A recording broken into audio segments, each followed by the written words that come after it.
جی خواتین و حضرات، welcome back after the break. ہمارا پروگرام چل رہا ہے جوان تم چلے ہو کہاں، اور آج ہم اس ٹاپک پہ بات کر رہے تھے کہ یہ نظر بد آخر کیا ہوتی ہے.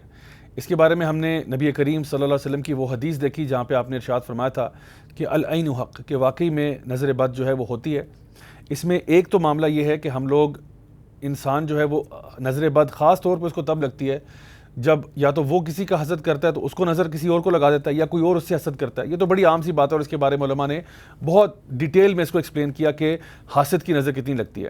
اسی لیے اگر ہمیں کسی کی کوئی چیز پسند بھی ہو تو ہمیشہ اس کے لیے دعا کرنی چاہیے. اللہم بارک، بارک اللہ فیکم، اللہم بارک لہو، اللہم بارک لہا.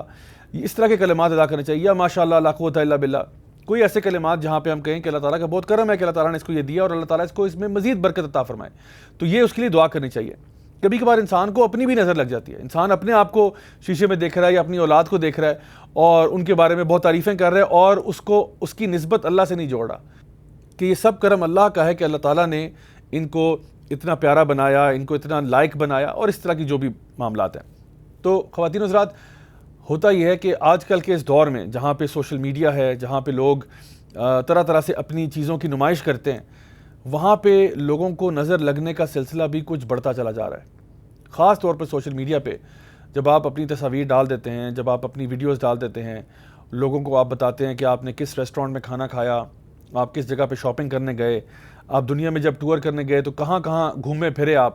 جب یہ لوگ دیکھتے ہیں تو یقیناً کئی لوگ ہوں گے جو آپ کی تعریف بھی کرتے ہوں گے، جو آپ سے خوش بھی ہوتے ہوں گے، آپ کے لیے دعا بھی کرتے ہوں گے اور اللہ تعالیٰ سے کہتے ہوں گے کہ اللہ ان کو مزید برکت عطا فرما. لیکن کئی ایسے لوگ بھی ہوں گے جو شاید آپ سے حسد بھی کرتے ہوں، آپ سے جلتے بھی ہوں، اور ہو سکتا ہے کہ ان کی نظر بھی آپ کو لگ سکتی ہے. اور یاد رکھیے، نظر ہوتی ایسی ہے کہ جب انسان کے حالات بہت جلدی سے چینج کرتے ہیں، یعنی جادو کے اثرات جو ہے نا وہ انسان کے اوپر رفتہ رفتہ ہوتے ہیں کہ انسان کے اوپر جادو ہوا، اس کو پہلے خوفناک قسم کے خواب آنا شروع ہوئے، اور اس کی بہت ساری اور علامتیں بھی ہیں کہ خون کے چھینٹوں کا پڑنا، کپڑوں کا پھٹ جانا، چیزوں کا غائب ہونا. یہ ساری علامات ہیں کہ انسان کے اوپر جادو کا کوئی معاملہ ہوا ہوا ہے. اچھا، اسی کے ساتھ برعکس اگر آپ دیکھا جائے تو نظر بد جو ہے اس کا جو بھی اس کا وکٹم ہوگا، اس کے حالات بہت تیزی سے اور آلموسٹ آپ کہہ لیں کہ امیڈیٹلی خراب ہو جاتے ہیں. ایک بچہ بالکل A+ اسٹوڈنٹ ہے، 100 میں سے 100 نمبر دیتا تھا، ایک دم سے کچھ ایسا ہوا کہ بالکل فیل ہونا شروع ہو گیا، پڑھائی سے دل اٹھ گیا، اس کا پڑھنا ہی چھوڑ دیا. یعنی ایک سڈن چینج جو ہے نا وہ کبھی کبھار ایسا ہوتا ہے کہ انسان کو نظر لگ جاتی ہے. تو اس لیے ہمیں احتیاط کرنی چاہیے کہ جب بھی اگر ہم آن لائن بھی کچھ چیزیں شیئر کر رہے ہیں، چلیں اگر ویسے تو اول تو نہیں کرنا چاہیے، لیکن اگر کر بھی رہے ہیں تو خوب دعائیں اذکار پڑھ کے وہ چیز کی جائے تاکہ اللہ تعالیٰ ہمیں محفوظ رکھے ہر قسم کے شر سے. صحیح بخاری اور صحیح مسلم کی ایک حدیث ہے، سیدہ عائشہ رضی اللہ عنہا یہ بات مینشن کرتی ہیں کہ نبی کریم صلی اللہ علیہ وسلم مجھے کہا کرتے تھے کہ رقیہ پڑھا کرو نظر بد سے بچنے کے لیے. اب یہ رقیہ کیا ہے؟ رقیہ جو ہے قرآن مجید کی آیات ہیں اور نبی کریم صلی اللہ علیہ وسلم کی کچھ مسنون دعائیں ہیں، جیسا کہ سورۃ الفاتحہ جو ہے یہ بھی ایک رقیہ کے اندر پڑھی جاتی ہے. سورۃ البقرہ ہے اس میں. اس کے علاوہ جو آپ کے 4 کل ہیں، قل هو اللہ احد، قل اعوذ برب الفلق، قل اعوذ برب الناس، قل یا ایھا الکافرون، یہ چیزیں پڑھنا. اسی طرح سے آیت الکرسی کا پڑھنا. اسی طرح سے جو سورۃ البقرہ کی آخری 2 آیات ہیں، نبی کریم صلی اللہ علیہ وسلم کی حدیث ہے کہ اس میں ہر چیز کی حفاظت ہے. سورۃ البقرہ کی آخری 2 آیات میں ہر چیز کی حفاظت ہے. اسی طرح آیت الکرسی رات کو پڑھ کے سونا انسان کو محفوظ رکھتی ہے شیطان کے شر سے.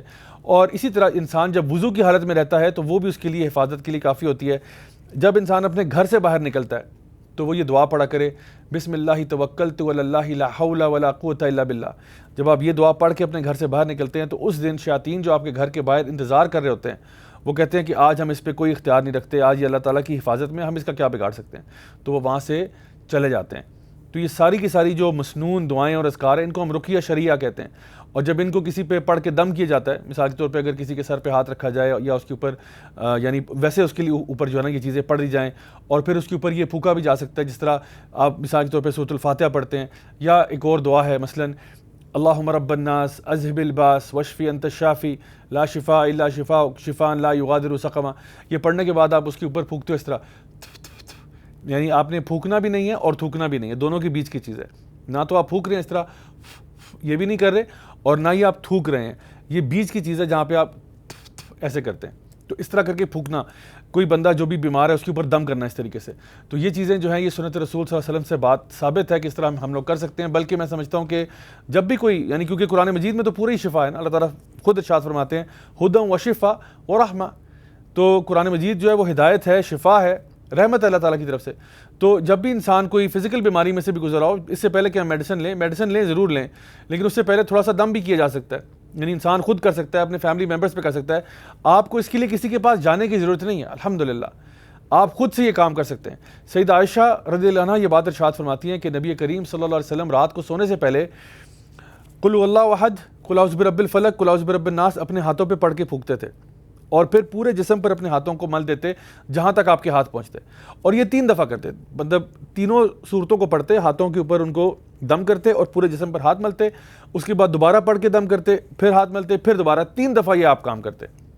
سیدہ عائشہ فرماتی ہیں کہ عمر کے آخری حصے میں جب آپ صلی اللہ علیہ وسلم شدید بیمار تھے تو میں ان کے ہاتھوں پہ پڑھ کے دم کرتی اور انہی کے ہاتھ لے کے ان کے جسم پہ مل دیتی، کیونکہ وہ فرماتی ہیں کہ آپ صلی اللہ علیہ وسلم کے ہاتھ میرے ہاتھ سے زیادہ بابرکت ہیں، اس لیے میں انہی کے ہاتھوں پہ دم کر کے انہی کے جسم پر مل دیتی، کیونکہ یہ آپ کی ایک مستقل سنت تھی.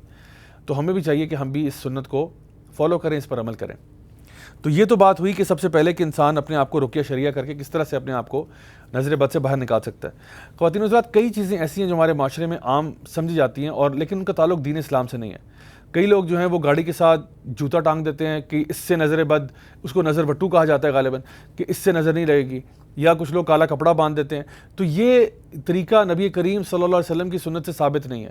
اسی طرح سے کئی لوگ جو ہے وہ تعویذ دھاگے وغیرہ باندھ دیتے ہیں، یہ بھی سنت رسول صلی اللہ علیہ وسلم سے ثابت نہیں ہے، بلکہ نبی کریم صلی اللہ علیہ وسلم نے فرمایا کہ یہ جو تعویذ کا پہننا ہے یہ ایک قسم کا شرک ہے، کیونکہ آپ کا توکل اللہ تعالیٰ پر ہونا چاہیے تھا.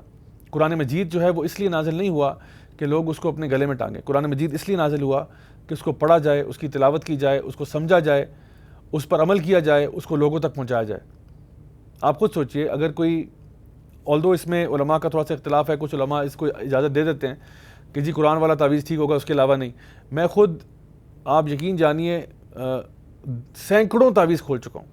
میرے پاس جتنے لوگ آتے ہیں، کئی لوگ تعویذ لے کے آتے ہیں، اتنے بڑے بنڈل لے کے آتے ہیں تعویذوں کے، میں ہنڈریڈز میں تعویذ کھول چکا ہوں، لیکن آج تک مجھے کوئی خیر کی بات تعویذ کے اندر سے نہیں برآمد ہوئی. یقین جانیے کچھ لوگ جو کہ قرآن والا بھی ہوتا ہے، آپ خود سوچیں کہ اگر آپ قرآن کی آیتیں بھی لے لیں، قرآن کی آیتوں کو آپ نے ایک لیدر کے پاؤچ میں ڈال کے گلے میں ٹانگا ہوا ہے، وہ وہاں پہ بدبو بھی اکٹھا کر رہا ہے، پسینہ بھی اکٹھا کر رہا ہے، پتہ نہیں کتنے عرصے سے آپ نے پہنا ہوا ہے، آپ اس کو پہن کے واش روم بھی جا رہے ہیں. آپ کو لگتا ہے یہ قرآن مجید کی عزت ہو رہی ہے، یہ قرآن مجید کی تکریم کی جا رہی ہے؟ وہ قرآن مجید جس کو ہم اتنی محبت سے دیکھتے ہیں، اتنی محبت سے پڑھتے ہیں، اس کی اتنی عزت اور احترام کرتے ہیں، تو کیسے ہو گیا کہ ہم اس کو ہر حالت میں گلے میں ٹانگے، جدھر مرضی ہم جا رہے ہیں ساتھ لے جا رہے ہیں؟ تو یقیناً یہ طریقہ ٹھیک نہیں ہے. نبی کریم صلی اللہ علیہ وسلم کی تعلیمات کے مطابق قرآن پڑھنے کے لیے آپ آیت الکرسی پڑھیں، اس کی تلاوت کریں، سورۃ البقرہ کی آخری 2 آیات کی تلاوت کریں، اسی طرح سے قل واللہ احد، قل اعوذ برب الفلق، قل اعوذ برب الناس پڑھیں. ٹانگنے کا حکم نہیں ہے. تو اس لیے ہمیں چاہیے کہ وہ کام ضرور کریں نظر بد سے بچنے کے لیے اور اپنے آپ کو ہر قسم کے جادو ٹونے سے بچانے کے لیے، جو کہ شریعہ کے اندر ثابت شدہ ہیں. جو عمل غیر شرعی ہے وہ ہمارے لیے بالکل کرنا جائز نہیں ہوگا. اور میں سمجھتا ہوں کہ اکثر یہاں پہ لوگ ایسے ہیں جو انسانوں کو بہت گمراہ کرتے ہیں، مختلف چیزوں پہ لگا دیتے ہیں، مختلف ٹوٹکے بتا دیتے ہیں جن کا تعلق نبی کریم صلی اللہ علیہ وسلم کی سنت سے نہیں ہے. تو اس لیے جب بھی آپ کو کوئی پرابلم ہو، میں نے آپ کو پہلے یہ بات بتا دی کہ آپ کو کسی کے پاس جانے کی ضرورت نہیں ہے، آپ علاج خود کر سکتے ہیں. آپ قرآن مجید کے ذریعے، نبی کریم صلی اللہ علیہ وسلم کی مسنون دعاؤں کے ذریعے، ایک بڑی اچھی کتاب ہے، اس کا نام ہے حصن المسلم، بڑے آرام سے مل بھی جاتی ہے، اس کی ایپ بھی مل جاتی ہے، وہ آپ ڈاؤن لوڈ کر سکتے ہیں، کتاب خرید سکتے ہیں. اس میں تمام وہ مسنون دعائیں مینشنڈ ہیں جو کہ نبی کریم صلی اللہ علیہ وسلم صبح شام میں کیا کرتے تھے، خاص طور پہ حفاظت کی دعائیں، نظر بد کی دعائیں، یہ ساری اس میں موجود ہیں. تو ہمیں بھی چاہیے کہ ہم انہی چیزوں کے اوپر ریلائی کریں، انہی پہ بھروسہ کریں، بجائے کہ ہم کوئی ایسا کام کریں جو کہ شریعت میں ثابت نہیں ہے. ایک دعا جو میں آپ کو بتاتا ہوں جو کہ مسنون ہے نظر بد سے بچنے کے لیے، نبی کریم صلی اللہ علیہ وسلم نے ہمیں سکھائی، اعوذ بکلمات اللہ التامہ من کل شیطان وہامہ ومن کل عین لامہ، کہ اللہ تعالیٰ کی پناہ میں انسان آتا ہے، اللہ تعالیٰ کے مکمل کلمات کے ساتھ، شیطان کے شر سے اور خاص طور پر ہر کسی زہریلے جانور اور نظر بد سے. تو یہ دعا جو ہے میں سمجھتا ہوں کہ آپ کو صبح روزانہ یہ دعا پڑھ لینی چاہیے. صبح میں پڑھ لیں، مغرب کے ٹائم پہ پڑھ لیں، اس سے پہلے پڑھ لیں، اور 3 دفعہ اس کا ضرور ریسائٹ کریں. اس کے علاوہ بسم اللہ الذی لا یضر مع اسمہ شیء فی الارض ولا فی السماء وهو السمیع العلیم. اس کے علاوہ ایک اور دعا ہے اعوذ بکلمات اللہ التامات من شر ما خلق. یہ ساری وہ دعائیں ہیں اور اذکار ہیں جو کہ نبی کریم صلی اللہ علیہ وسلم نے ہمیں بتائے اور سکھائے. یہی چیزیں ہماری حفاظت کے لیے بہت کافی ہیں اگر ہمیں بات سمجھ میں آئے تو. اور سب سے بڑھ کے بات یہ کہ کوئی بھی مصیبت، کوئی بھی پریشانی جو ہے وہ اللہ کے لیے تو مشکل اور پریشانی نہیں ہے. ہمارے لیے بڑی بڑی مصیبتیں ہوں گی، بڑی بڑی مشکلیں ہوں گی، لیکن اللہ کے لیے کیا ہے؟ کن فیکون. تو یاد رکھیے اگر آپ کا رشتہ اور تعلق اللہ سے اچھا ہے نا، پھر آپ کو کوئی ڈر نہیں ہونا چاہیے، کوئی ٹینشن نہیں ہونی چاہیے. کوئی مصیبت آئے آپ کے انشاءاللہ اللہ میرے لیے کافی ہوگا. خواتین و حضرات، اگلے پروگرام تک کے لیے اجازت دیجیے گا. اپنا بہت خیال رکھیے گا. والسلام علیکم ورحمۃ اللہ وبرکاتہ.